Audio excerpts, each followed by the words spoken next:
Hello les jardiniers! Hello les jardinières! Vous connaissez Rustica l'hebdo? Rustica, le site internet? Eh bien maintenant, écoutez Rustica! Avec ses nouvelles séries de podcasts. Bonjour à toutes et à tous, je suis très heureuse de vous retrouver pour un nouveau podcast Rustica. Bonjour Pierre. Bonjour Leïla. Aujourd'hui, nous allons nous intéresser à l'aménagement de notre balcon. La culture sur balcon implique forcément une culture en pot et donc une culture plus contraignante que celle en pleine terre. Mon balcon, ma terrasse est plantée, comment l'entretenir ?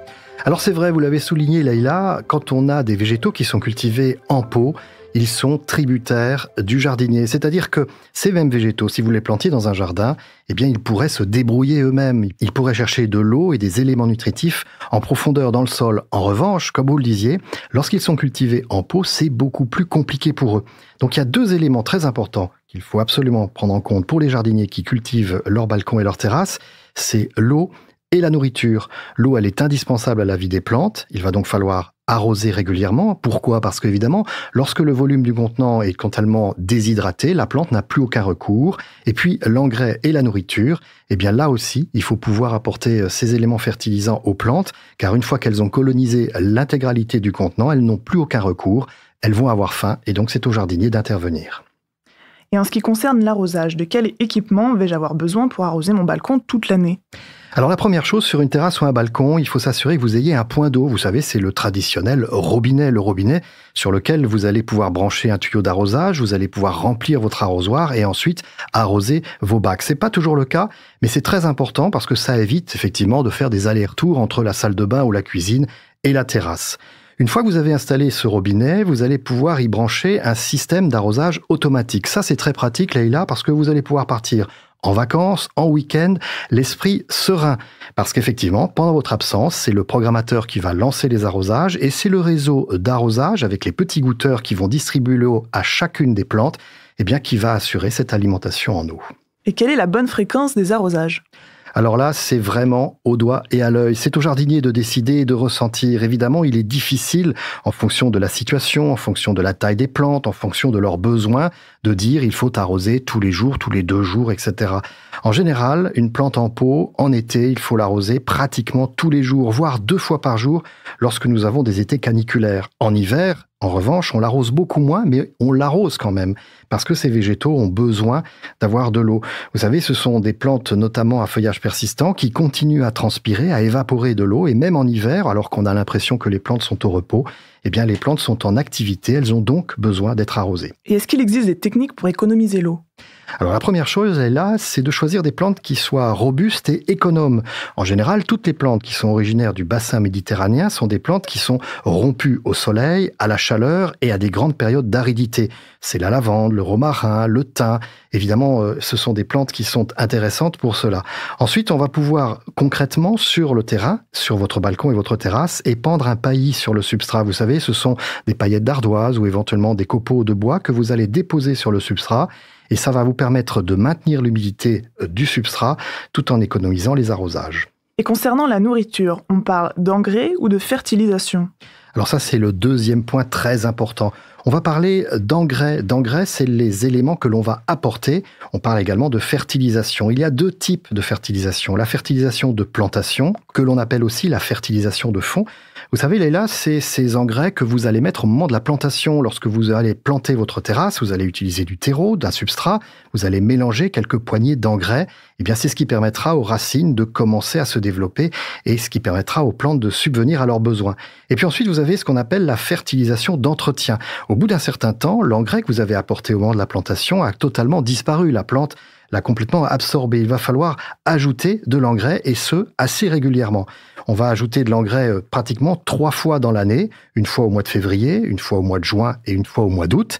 Et là, c'est très important parce que très souvent, si vous avez sur votre terrasse et votre balcon des plantes qui commencent à avoir le feuillage qui jaunit, ça peut vouloir dire qu'elles ont faim. Il ne faut surtout pas oublier de les fertiliser. Et sous quelle forme peut-on apporter ces engrais ?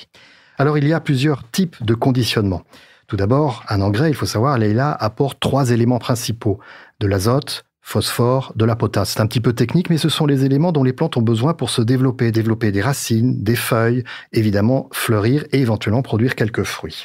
Alors les engrais que vous allez trouver, ce sont des engrais soit organiques, un engrais qui est issu c'est de la corne, c'est du sang desséché, c'est du fumier desséché. Ça, c'est un engrais organique qui est très intéressant parce qu'il va motiver, développer les micro-organismes qui vivent dans le sol. Et puis vous avez ensuite les engrais granulés ou les engrais liquides qui vont soit être répandus sur le substrat, soit dilués dans l'eau d'arrosage. Et ces engrais, eh bien, ils vont apporter directement les éléments dont les plantes ont besoin, mais en revanche, ils vont un petit peu court-circuiter la vie dans le sol et notamment la vie dans les bacs. Personnellement, je préfère les engrais d'origine organique. Y a-t-il d'autres soins à connaître ? Alors bien sûr, lorsqu'on est jardinier sur une terrasse, on a vu fertilisation, arrosage, et puis il y a plein d'autres petites choses, notamment le nettoyage des feuilles, le nettoyage des fleurs fanées. Il faut les enlever, pourquoi ? Parce que ça risque évidemment de boucher les évacuations d'eau. Donc il faut très régulièrement, derrière les bacs, sous les bacs, au pied des plantes, enlever toutes ces petites feuilles qui pourraient créer des désordres au niveau du bâtiment. On va également procéder à la taille des arbustes, un petit peu comme si on le faisait au jardin, mais de manière beaucoup moins sévère.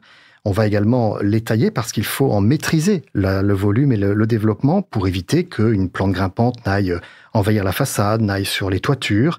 Et puis enfin, vous allez surveiller les parasites et les maladies, car il faut savoir que les végétaux cultivés en pot sont beaucoup plus vulnérables, parce qu'évidemment, ils sont cultivés dans des conditions un petit peu artificielles, et donc ils sont beaucoup plus vulnérables aux parasites et aux maladies, ce qui impose aux jardiniers de les surveiller assez régulièrement. Et à l'approche de l'hiver, est-ce qu'il y a des précautions particulières à prendre ? Alors là, Leïla, il faut distinguer deux types de végétaux. Vous avez les végétaux qui sont rustiques et résistants, très résistants au froid, et puis vous avez les végétaux qui sont non rustiques et gélifs. Je pense notamment au laurier rose, je pense également à certains mimosas. Et donc dans ce cas-là, on va faire la distinction entre les deux. Les végétaux qui sont costauds, rustiques et résistants, on ne s'en occupe pas. Ils vont passer l'hiver sur la terrasse sans aucun problème. Les végétaux, eux, qui sont un petit peu plus gélifs, eh bien, il va falloir les protéger. Alors, ceux qui sont très sensibles au froid, on va être obligé de les abriter à l'intérieur, dans une pièce fraîche, dans une petite serre, pourquoi pas. Et ça, ce sont des éléments qu'on n'a pas toujours sur une terrasse. Alors justement, dans ce cas, comment faire concrètement pour protéger les pots du froid ? Alors, quand on a des plantes qui sont un peu sensibles au froid, gélives et non rustiques, eh bien, on va déjà protéger le pot. Le pot, vous savez, c'est le contenant qui a la terre, mais aussi les racines. Et ces racines, eh bien, elles peuvent souffrir du froid. On va donc mettre autour du pot un feutre de jardin, de la toile de jute pour isoler les racines et le substrat des variations de température et notamment des températures très froides. Et puis ensuite, on va envelopper le feuillage avec un voile d'hivernage. Le feuillage, eh bien, il peut être sensible au vent, au froid, au courant d'air, au gel. Et donc, on va l'envelopper dans un voile d'hivernage qui va le protéger à partir du mois de novembre jusqu'au mois d'avril des grandes agressions du froid. J'observe sur mes pots en terre cuite des algues vertes, voire des dépôts de calcaire. Ah, vous n'êtes pas la seule à être gênée par ce type de désagrément. En fait, qu'est-ce qui se passe ? Les pots en terre cuite, la terre cuite est une matière poreuse. Et lorsque vous arrosez, eh bien, l'eau s'évapore par les parois du pot. Et donc, en s'évaporant, les matières un petit peu rigides, un petit peu solides, vont se déposer. C'est le cas du calcaire, mais c'est le cas également des sels minéraux, et c'est ce qui explique ce dépôt blanchâtre. Ça, c'est pas très grave, c'est tout à fait normal. Quant aux algues vertes, eh bien, c'est normal aussi. Lorsque le pot est un petit peu à l'ombre, lorsqu'il fait un peu frais, vous avez des algues qui se développent. Rien de grave pour les plantes, ni pour les contenants. Et comment je m'en débarrasse ? Alors pour le calcaire, c'est très simple. Vous faites une petite solution de vinaigre blanc dans l'eau. Vous nettoyez avec une éponge la surface de votre pot. Quant aux algues, eh bien, il faut les brosser. Est-ce qu'il y aurait une petite astuce pour finir, Pierre ? Oui, moi j'arrose sous la pluie. Alors pourquoi sous la pluie ? Eh bien tout simplement parce que les voisins du dessous, lorsqu'il pleut, ne savent pas s'il s'agit de la pluie ou s'il s'agit de mon arrosage. Parce que très souvent, eh bien, quand on arrose sa terrasse, un rebord de fenêtre ou un balcon, vous avez un excès d'eau qui va ruisseler soit le long de la façade ou qui va tomber sur la chaussée. C'est pas très agréable pour les passants lorsqu'il fait beau, alors que lorsqu'il pleut, eh bien, on sait pas très bien si c'est mon arrosage ou si c'est la pluie. Merci Pierre pour tous ces précieux conseils. Quant à nous, nous nous retrouvons très prochainement pour un nouveau podcast avec Rustica.